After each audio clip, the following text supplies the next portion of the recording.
Friday, office building. In one of the departments, Jennifer decided to stay before the long weekend, and after finishing work, the girl types a letter to her boyfriend several times, but does not dare to send it. Another employee, albeit from another company, hesitated in the toilet. After splashing his expensive suit, he frantically tries to remedy the situation with a hand dryer. Printing out her ticket, Jennifer enters the elevator, planning to catch an overnight flight to New York to spend Valentine's Day with her boyfriend.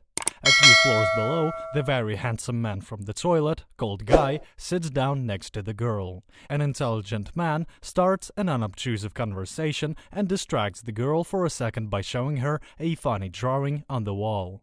At that moment, something strange happens and the elevator stops. The panic button does not work, as well as communication with the dispatcher. Attempts to shout at the camera also lead to nothing.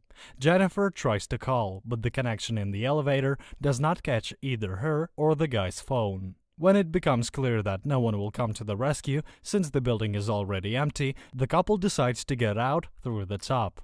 Guy puts the girl on his neck, but all the tiles are tightly closed and nothing happens. It felt like an eternity had passed in the first hour in the elevator. Looking at her watch, Jennifer realizes that she no longer has time for the flight, but still, the girl hopes that at least she will sleep at home. Finally, the young people decide to get acquainted, and they even manage to laugh a little, finding funny moments in what happened. Guy has a bottle of water with him, and a bottle of gift red wine, which he gladly offers to the girl, but all the liquid has a side effect. After a while, Jennifer suffers, dreaming about the toilet.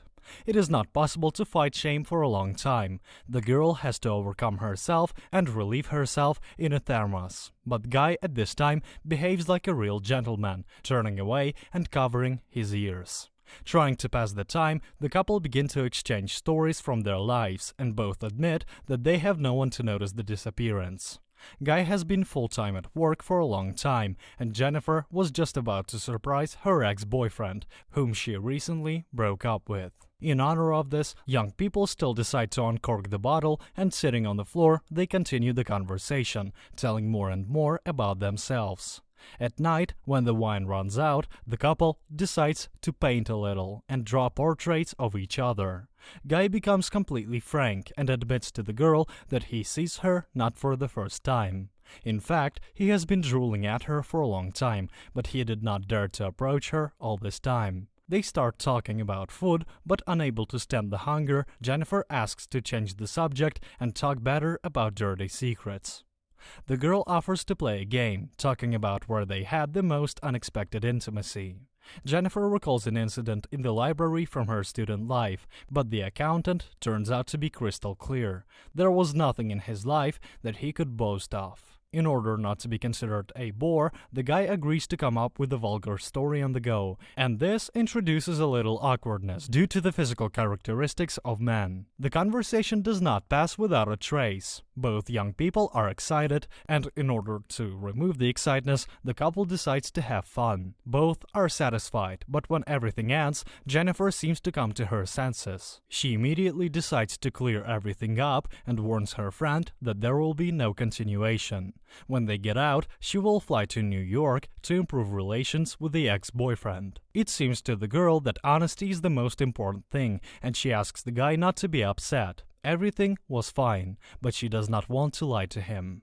At this, Guy loses his temper. Boiling literally before his eyes, he says that in this case he will be frank. All that happened is his plan to conquer the beauty, and in fact, he is not an accountant at all, but an ordinary security guy whom Jennifer never noticed in front of her. In addition, his real name is John Dickens, and he has a lot of videos with the prisoner on his phone, from which he studied her schedule. The guy expresses to the girl everything that has accumulated in him during the time of falling in love, but having calmed down a little, he admits that he understands the absurdity of this act and is ready to let her go. Pulling a key out of his pocket, John is about to start the elevator. Apparently, no one taught Jennifer to be silent when it would be best. Instead of calmly getting out, the girl starts yelling and intimidating Dickens with the police and a long term in prison. A fight begins for the key, and as a result, it breaks, leaving the captives in the elevator for a long time. In addition, torn apart, the young people take turns knocking each other out, splattering the entire elevator with blood. When she comes to her senses, Jennifer sees that John has been recovering for a long time. Sitting against the wall, he talks about how well everything could have worked out for them if the girl had appreciated his plan. Moreover, no one will really disturb them until Tuesday. The guard lied to all his partners that he would replace them for the weekend. Thinking about what's next, the kidnapper admits that he has already been in prison and is not going to return there. Therefore, now he must decide what to do with the girl. The first time apparently did not teach anything to Jennifer either. She continues to scream and intimidate the psychopath, thinking up more and more ways to bring him to justice. As a result, the guy finally goes crazy, and he arranges a real fight in the elevator cabin, driving the prisoner into a corner. John gets a package with gifts that the girl was carrying to her ex on Valentine's Day. Among them is a black shirt, which fits the kidnapper at the right time, and expensive cigars that Dickens lights up right there. Staring at a screen with a romantic ad, the guy discusses whether they have a chance to start over. While thinking, the maniac breaks the lamp and by the circuit realizes that one of the ceiling tiles still has an exit. It seems that this time Jennifer has enough sense not only to remain silent, but also to play humility. When John is about to make his way up the shaft, she persuades him to let her in, supposedly because it is easier to throw her on the roof. In order for the kidnapper to believe her, Jennifer promises him to continue the relationship when everything is over. But the fact that the girl is not smart becomes clear as soon as she is on the roof of the elevator and sees the exit. She makes an obscene gesture to John and plans to escape.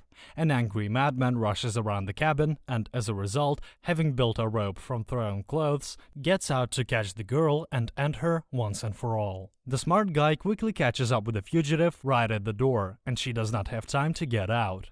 Together, the young people fly back right into the elevator, again losing consciousness for a while. Recovering before the criminal, Jennifer notices a fire alarm and builds a fire to get water and call the fireman. The guy also opens his eyes, but does not have time to stop the captive. She ties his hands with a shirt. While John is mobilized, Jennifer has a desire to punish him by depriving him of everything that is dear to him with the help of cigar, scissors, and a lighter. But the pleas for help touch the girl, and she leaves the prisoner alone. However, the abductee wants to protect herself. She takes out her phone and demands that the guy tells everything he did to the camera, so that after her release, she does not have to defend her truth and try to prove something. John dutifully confesses to the crime, starting from the moment he spotted the beauty. Eddie, John's partner, comes to the center building to set up a date with his girlfriend on the roof. Leaving his girlfriend in the lobby, the guard tries to find the person on duty, but he is not at the workplace and Dickens' phone is also silent. A monitor catches Eddie's eyes, and he sees everything that happens in the elevator. Instead of calling the cops, he decides to free the people himself, and only then deal with what happened. Taking advantage of the fact that the girl's relaxed, John removes the handcuffs and knocks out the girl. Eddie comes to the elevator. Trusting a friend at his word, he tries to climb inside and check the shield. Only after looking at the couple, the old man realizes that something is wrong with his friend, but it turns out to be too late. Dickens gets rid of the witness by starting the elevator when the guy is already halfway inside, after which, knocking out the girl again, he gets out of the trap with her and loads her body into the trunk. After mopping the floors and dressing in a clean uniform, John dumps Eddie's parts down the elevator shaft and deletes all the footage from the cameras, so there's no evidence left at the crime scene by morning. The guy does not immediately notice the girl who came to the center with his partner, but as soon as she starts asking questions, the guard sends her after her friend. John drives the car to the outskirts of town in an abandoned lane, planning to get rid of all traces altogether. He dumps all of Jennifer's belongings in a trash can and fills them with gasoline. Opening the trunk, John sees that Jennifer did not reach the place, and despite the fact that he planned to end the prisoner, the guard becomes sad. Taking advantage of the hitch, Jennifer jumps out of the trunk and, having stunned the maniac, jumps into the car. But having driven very far, the girl notices her cigars and understands that even a prison for Dickens would be too lenient a punishment after everything he did to her. Accelerating in reverse, Jennifer returns and sends John to the tank he was preparing for her.